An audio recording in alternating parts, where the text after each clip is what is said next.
Olá, estamos aqui de novo no canal do Geração 68, sempre na luta, no YouTube. Hoje nós vamos entrevistar a Melinha Teles. Se você ainda não leu a entrevista dela no nosso site, dá uma chegada lá. É bem instigante. A Melinha, militante política, ativista, né, militante pelos direitos das mulheres, é um personagem imprescindível para se conhecer para todos aqueles que militam, brigam pelos direitos não só das mulheres, mas pelos direitos humanos. Comigo aqui, Rose Teles, nossa companheira do Geração 68, que vai também entrevistar a Melinha. E a Boa Melinha, boa tarde. tarde. Oi, Amelinha, é um prazer enorme, enorme estar com você aqui, com a gente, no canal do YouTube do Geração 68, para essa conversa franca, livre, para a gente falar sobre uma porção de assuntos. A Melinha é esse personagem que está em todos os lugares ao mesmo tempo, sempre lutando, é sinônimo de luta, né? E eu queria começar, Melinha, falando da reunião que vocês tiveram com Silvio Almeida, o ministro dos Direitos Humanos do governo Lula, sobre a restituição da Comissão dos Mortos e Desaparecidos da Ditadura Militar de 64. Eu acho extremamente importante que essa comissão, que foi parada, né, durante os governos anteriores, que elas voltem e restituem a dignidade, né, das famílias que sofreram com essa barbaridade que foi a ditadura militar. Queria que você falasse um pouco dessa reunião e quais são as suas expectativas. Bom, olá, Rose Teles, olá, Cecília. É uma honra muito grande para mim estar aqui nesse momento conversando com vocês. Na semana do dia, exatamente no dia 28 de março, nós estivemos com o ministro de Direitos Humanos do governo Lula.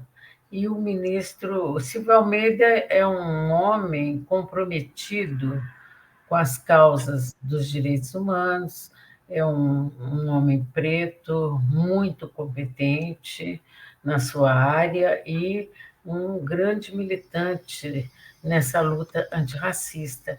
Então, para nós foi uma honra muito grande, um prazer muito grande poder encontrar com ele, na medida que ele é, ele é uma pessoa que nos acolhe, né? Que entende o nosso drama. Nós, familiares, estivemos ali, foi mais de 150 familiares, né? Foi uma audiência grande, né? Com uma população, com um pessoal bastante entusiasmado, esperançoso, e nós vamos lá pelo seguinte motivo, né? A audiência foi pedida por nós, aqui da Comissão de Familiares de Mortos e Desaparecidos Políticos, para que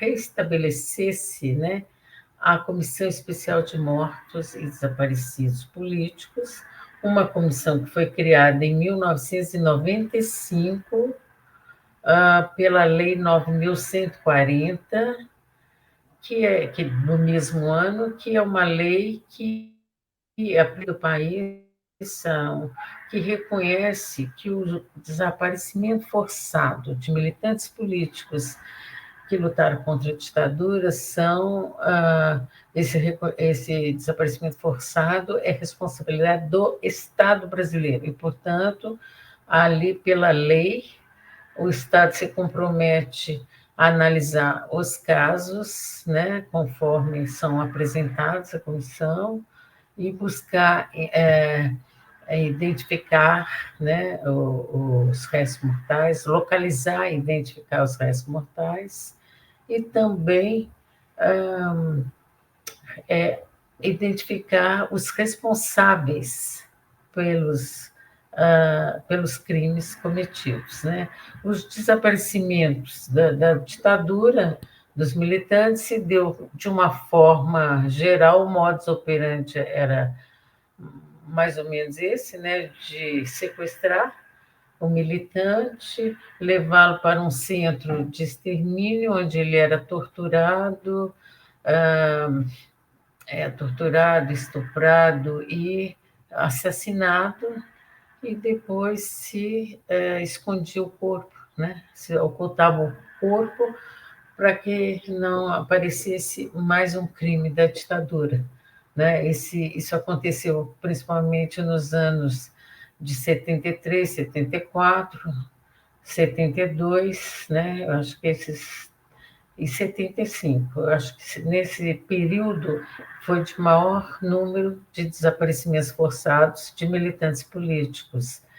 A comissão, então, ela tem um caráter permanente, porque enquanto não se encontrar, não der essa resposta que é para a sociedade, não é nem para os familiares, porque muitos familiares também já morreram, né? Porque esses crimes aconteceram nos anos 70, eles têm mais de 50 anos e, portanto, ou quase 50 anos, e, portanto, os familiares já, as mães, os pais já envelheceram e morreram, muitos deles, a grande maioria. Né? O que temos hoje são irmãs, são esposas, são filhos, são netos, né?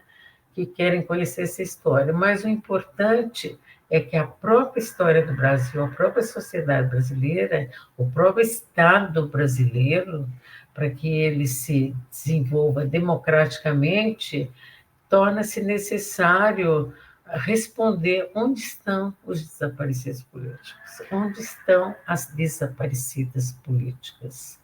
Né? Então, essa comissão ela funciona a partir de 1995. Né? De pronto, na época, o governo já reconheceu 136 desaparecidos políticos como de responsabilidade do Estado, e os demais deveriam passar por uma análise dessa comissão, que tem 7 integrantes. Esses 7 integrantes seriam responsáveis por analisar caso a caso. Então, na verdade, essa comissão já reconheceu mais por volta nos 400 casos, né, de mortes e desaparecidos políticos. E quando houve o golpe, o outro golpe, né, que nós estamos aqui comemorando ou relembrando que aqui no Brasil houve um golpe militar em 1964, né? Tem 59 anos, o ano que vem faz 60 anos desse golpe. Os desaparecimentos de militantes políticos se devem ao golpe, principalmente à ditadura militar que foi implantada com esse golpe. Mas eu estou falando de um outro golpe que teve em 2016, quando deram um nome falso, né, dizendo que era um impeachment. Na verdade, não foi um impeachment contra Dilma, foi um golpe de Estado contra o povo brasileiro, é isso que aconteceu. E aí, então, os novos golpistas que passaram a governar o país decidiram, de imediato, fragilizar essa comissão, né? Torná-la menos ágil, menos célere, menos em condições de investigar os casos, até que, no governo Bolsonaro, ele extinguiu a comissão num ato totalmente inconstitucional. Essa comissão ela não foi feita pela vontade de um. Ela foi criar essa lei, né, 9.140, que cria a comissão, não foi feita por, digamos assim, pelo um ato arbitrário. A lei 9.140 de 1995 cria a Comissão Especial de Mortos e Desaparecidos Políticos, dada a pressão dos familiares. É bom lembrar disso. Os familiares e interessados em contar a verdade, a verdadeira história do Brasil, busca os restos mortais, busca o esclarecimento, o que aconteceu, como foram mortos e quem são os responsáveis. Essa é uma pergunta que vem de décadas anteriores, principalmente na época de 1979, quando foi decretada, quando foi aprovada a lei da anistia. A anistia não trouxe uma explicação sobre os desaparecidos políticos. E, a partir daí, a gente, então, entrou com essa pergunta: onde estão os desaparecidos políticos? Onde estão as desaparecidas políticas? A sociedade tem direito à verdade, tem direito à memória, tem direito à verdade, tem direito à justiça. Então, essa comissão, essa lei, ela foi muito debatida dentro do Congresso Nacional, tanto no Senado quanto na Câmara, e foi aprovada. Ela foi aprovada. E aí, então, é que se institui a comissão. E, portanto, o Bolsonaro, esse gesto do Bolsonaro de extinguir arbitrariamente, sem nenhuma consulta, sem nenhuma razão, sem nenhuma justificativa, isso é ilegal e inconstitucional. Então, o que nós fomos conversar com o ministro foi justamente isso. Nós queremos que essa comissão volte a funcionar, porque a pergunta que nós fazemos, onde estão os desaparecidos, ainda não foi completamente respondida. E nós temos que perguntar, nós não podemos deixar que a história essa ditadura e seus efeitos nefastos caiam no esquecimento, não sejam registrados na história do Brasil, para que não se repitam esses casos, para que não continue com a ameaça que paira constantemente aqui no Brasil, inclusive nos dias de hoje, de ter um golpe. Os golpistas ameaçaram, haja visto o que fizeram no dia 8 de janeiro, que foi um verdadeiro ato terrorista. Vários atos terroristas invadiram os três poderes. Então, é com esse objetivo que nós fomos lá conversar com o Silvio Almeida. Ele entendeu o nosso apelo e ele está providenciando a retomada dessa comissão. Então, nós estamos no aguardo. Nesse momento, nós estamos aguardando a retomada da comissão. Deixa eu só perguntar uma coisa, porque assim, nos últimos dias nós vimos dois casos da ditadura militar ressurgirem. Um foi do Stuart Angel, né, que apareceu uma declaração assinada, firmada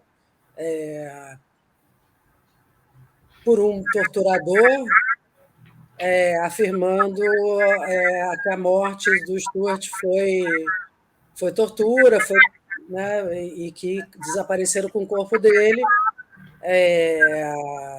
Um documento que acabou quase para leilão, como se fosse uma. Não sei nem dizer, que o documento fosse uma coisa histórica do século XVII, sabe? E é um documento recente, que ainda faz parte, né, de um processo judicial. O outro caso, que é o caso da Inês Etienne, um caso que é a única mulher que saiu, a única pessoa, né, que saiu viva da Ilha das Flores, da Casa da Morte. Mentira, não era a Ilha das Flores. A Inês Etienne é a única pessoa que saiu viva da Casa da Morte, em Petrópolis, aqui no Rio de Janeiro. Ela já está falecida, ela entrou com processo também, mas ela faleceu em 2015. Mas parece que agora a justiça está vai julgar, né, o seu torturador, mas não por tortura, pelo estupro que ela sofreu enquanto estava presa. Obviamente, o estupro como tortura, né? mas como um estupro simplesmente, vamos dizer assim.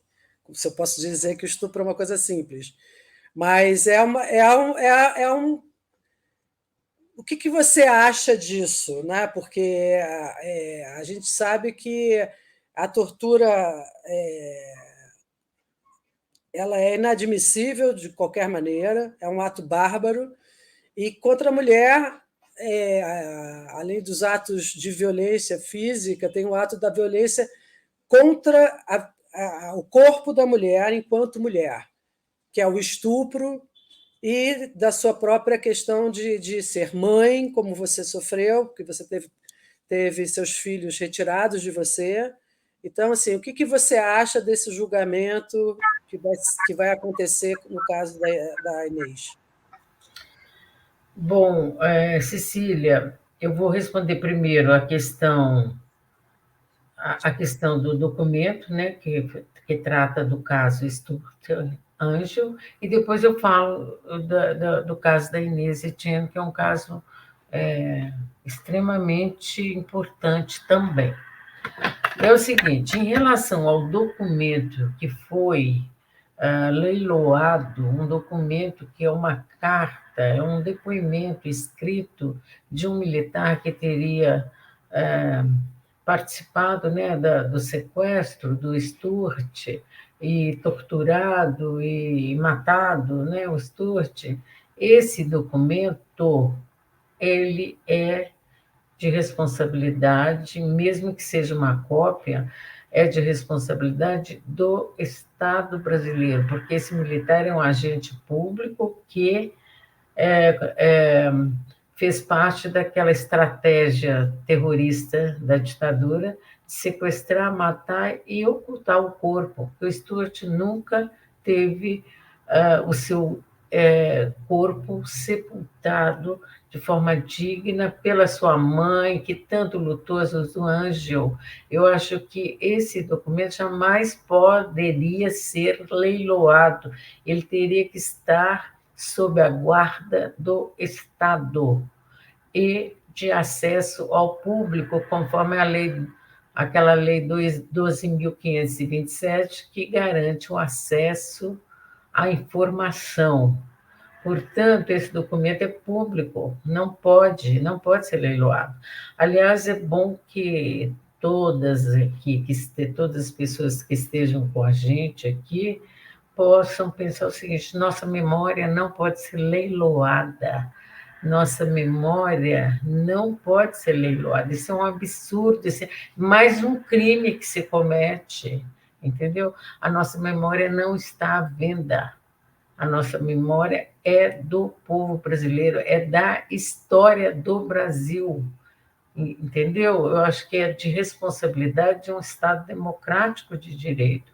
Portanto, esse documento leiloado, para mim, é uma ofensa enorme à democracia, uma violação de direitos humanos, mais uma violação de direitos humanos.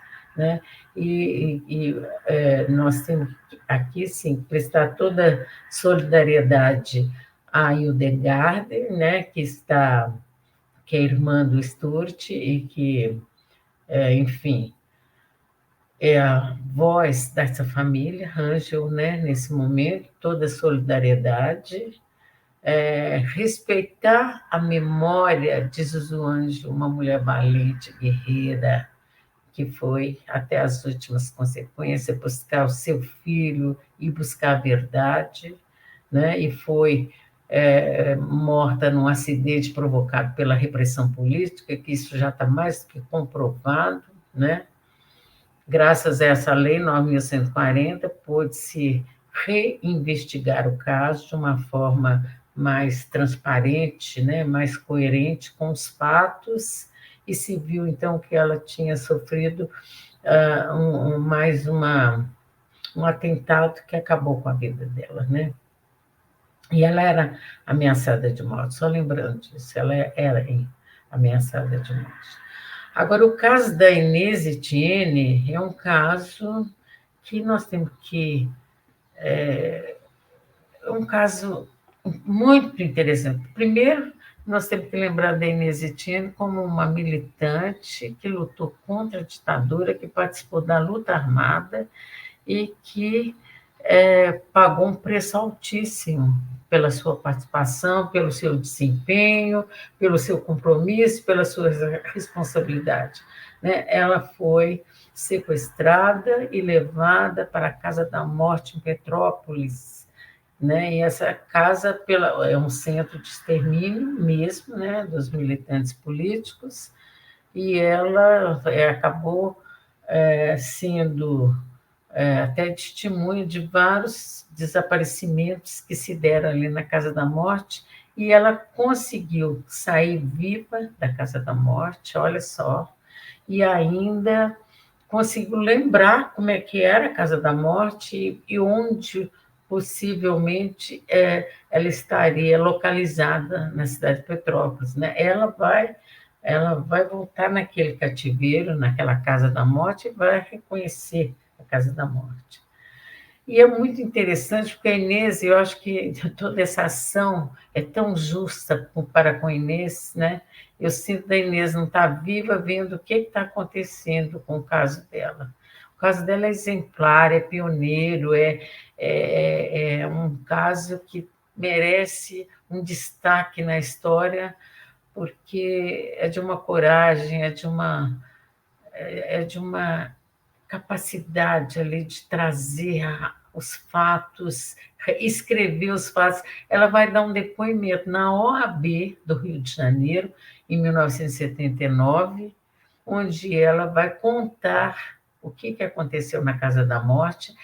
Ela dá esse depoimento e assina, e é confirmado pela comissão da OAB, né?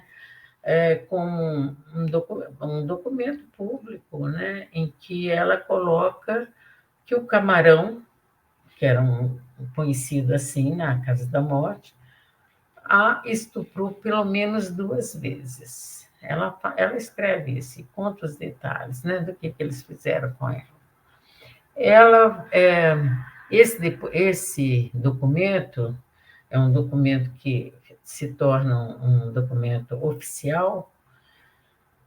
Ele vai ser, depois, olha, você vê isso, ela faz em 79, olha a perseverança e olha como se constrói a verdade. Às vezes tem que ter muita paciência para você montar todas aquelas informações, trazer ali um cenário, responsáveis, autores do crime. Ela, quando na Comissão Nacional da Verdade, olha só o que aconteceu. Houve um depoimento, houve uma convocação de um torturador responsável pela Casa da Morte, que era o coronel reformado do Exército, Paulo Malhães. Ele dá um depoimento. Aliás, esse depoimento, para quem quer conhecer a história, um pedacinho da história do Brasil, é muito importante. São 300 páginas que deve estar aí no YouTube e que contam. Essas páginas revelam o que eles eram capazes de fazer, qual que era a estratégia desse Estado terrorista e como é que eles desapareciam com os corpos. Né? Ele fala nos mínimos detalhes, tanto é que ele é assassinado. Logo em seguida, ele é assassinado. Mas ele, quando é assassinado, o Ministério Público Federal tem ali um grupo de justiça de transição e de direitos humanos. Olha a importância da instituição democrática em funcionamento. Esse grupo, então, corre lá na casa do coronel assassinado para recolher os documentos que tem ali, para ver se daqueles documentos vão subsidiar ações contra os agentes torturadores. E ali eles encontram uma foto do Paulo Malhães com o Camarão e descobrem o verdadeiro nome do Camarão, que era Antônio, não é, né, porque ele está vivo, Antônio Vaneir Pinheiro Lima. Esse é o estuprador de Inês e Tina. Isto comprovadamente com documentos. E a Inês, antes de morrer, reconheceu o Camarão como sendo o seu estuprador, né? O homem que a estuprou na Casa da Morte. Olha só. Isso, então, deu subsídios para que o Ministério Público, via este grupo, né, de justiça de transição e de direitos humanos, esse grupo deveria, então, entrar com uma ação de responsabilização criminal pelo estupro cometido por um agente público do Estado, quer dizer, é, é, financiado pelo Estado, ele recebe um salário do Estado, e um bom salário, para estuprar uma presa política que está totalmente indefesa dentro daquela casa da morte. Então, por isto, esse crime passa a ser um crime autônomo. A tortura tem várias formas de torturar. Uma delas, e é muito específica contra as mulheres, é aquela tortura, é o estupro. É uma forma de violar o corpo, é aquela forma de dizer eu, é o patriarcado querendo, dominando o corpo da mulher de forma a dizer eu faço o que eu quero, esse território é meu, seu corpo é meu, eu faço o que eu quero com ele, né? E é uma forma de querer desmoralizar, humilhar àquela mulher que luta contra o patriarcado, que luta contra a ditadura. Então, é realmente um fato inédito na justiça brasileira, um fato inédito. E sabe que antes, em 2009, isso aconteceu na Argentina. O estupro foi reconhecido como um crime autônomo. Não é que ele não seja uma tortura, ele é uma tortura, mas é um crime autônomo.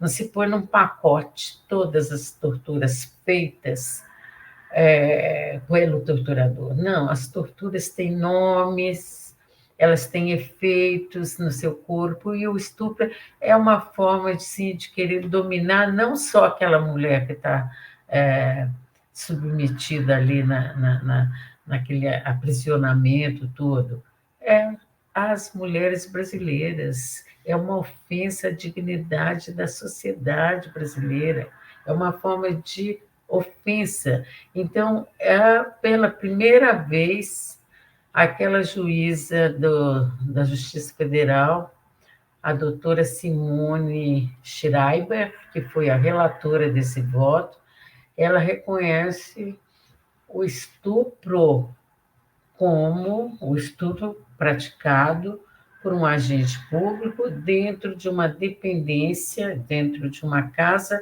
que é financiada, que é mantida pelo Estado brasileiro, porque aquela casa era do Centro de Informação do Exército, o CIE.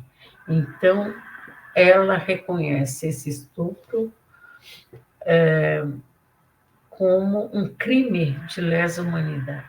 Isso é a primeira decisão judicial que tem no Brasil escrito detalhadamente dessa forma. Então, é um crime imprescritível. É um crime imprescritível. E a gente sabe, aí eu queria dizer o seguinte: o estupro ocorreu. Ocorreu contra homens e mulheres, dentro dos centros de tortura e extermínio, dos DOI-CODE, principalmente, né, e outros mais. Mas eu fui estuprada na primeira noite da minha prisão. E eu nunca falei isto até o dia 8 de março de 2013, quando já funcionava a Comissão da Verdade. A comissão já tinha sido instalada em maio de 2012, né? E eu vou falar em 2013. Praticamente, eu me lembro que na época eu fiz as contas, eram 43 anos que esse fato tinha ocorrido comigo. E é muito difícil falar. Eu sou uma mulher, é interessante que eu sou uma mulher feminista, eu vivo aí andando na rua denunciando o estupro que acontece com companheiras e incentiva as mulheres a denunciar, a falar. E quando aconteceu comigo, na ditadura, eu fui... um companheiro pediu para eu não falar. Ele falou, não fale sobre estupro. Você já tem tantas denúncias para fazer, você já tem todas as torturas que você sofreu, já tem o sequestro de suas crianças, isso é muito mais importante. Você foi testemunha ocular do assassinato de Carlos Nicolau Daniel, então para que você vai falar de estupro? E eu vi que realmente tinha muito o que falar e que se eu falasse do estupro, ninguém ia acreditar, ninguém ia dar importância, ou então ia dizer o que eu fiz para ser estuprada. Como até hoje muitas mulheres vão denunciar na delegacia e o delegado pergunta, ou a delegada, o que você fez para ser estuprada? Ou você estava com essa roupa, ou você, enfim. As mulheres são culpadas ou são culpabilizadas pelo estupro que sofrem, né? Então, é muito difícil denunciar o estupro. E, mais uma vez, eu quero, assim, trazer a memória de Inês Etienne Romeu, que eu fui amiga dela, com muito orgulho, fui amiga de Inês, porque a Inês é mineira, e eu conheci a Inês em Belo Horizonte. E eu fiquei muito... Eu era uma jovenzinha, assim como ela. E aí nós ficamos amigas para sempre. E eu agradeço muito, eu acho que a sociedade, as mulheres brasileiras deviam ter na Inês a inspiração. Conheçam a história da Inês Etienne e vocês todas vão ser mais fortalecidas, mais empoderadas, porque é um caso fantástico, esse é fantástico. É único, e ela busca, nesse caso, a justiça para muitas mulheres que, como eu, não denunciamos na época, né? Eu denunciei as torturas, eu denunciei o assassinato, eu denunciei o sequestro dos meus filhos, eu denunciei as torturas ao meu marido, que inclusive entrou em coma de tanta tortura, mas não falei do meu estupro, do estupro que eu sofri, né? Então, eu acho que esse fato, para mim, você merece. Gente, que pena que a mídia não entende, ou não, a sociedade. Gente, vamos aprender a sentir essa dor, porque é uma dor muito grande e que muita gente. O estupro no Brasil se fala em 600 mil estupros por ano no Brasil. E dizem que apenas 10% são denunciados. Então, se denuncia, tem 60 mil registrados, mas isso equivale a 600 mil. Gente, aqui a cultura do estupro está impregnada, está enraizada. Então, fazer uma campanha contra o estupro, contra a violência sexual, contra o feminicídio, porque muitos estupradores estupram e matam, como fizeram durante a ditadura nos centros de extermínio, né? Então, é fundamental, porque nós temos uma das formas mais potentes para enfrentar os efeitos nefastos da ditadura, que repercute até os dias de hoje, né? A ditadura não acabou, ela acabou formalmente, mas o modus operandi de muitos agentes públicos tem sido o mesmo da época da ditadura e de épocas até anteriores, porque nós, historicamente, nós temos acumulado muitas violências praticadas pelo Estado, né?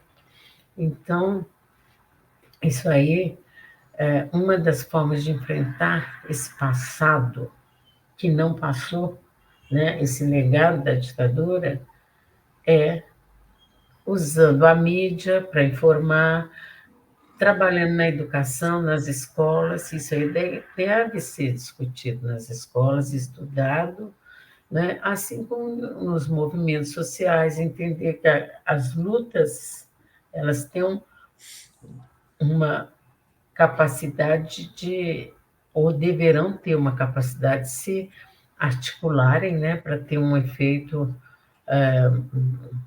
mais rápido, né, de mudança. Então, é isso, gente. O caso da Inês Etienne. Viva Inês Etienne, minha amiga querida, que seja sempre lembrada, com essa altivez que você teve, com essa dignidade que você teve de dar aquele depoimento lá na OAB. E foi muito humilhada por muita gente.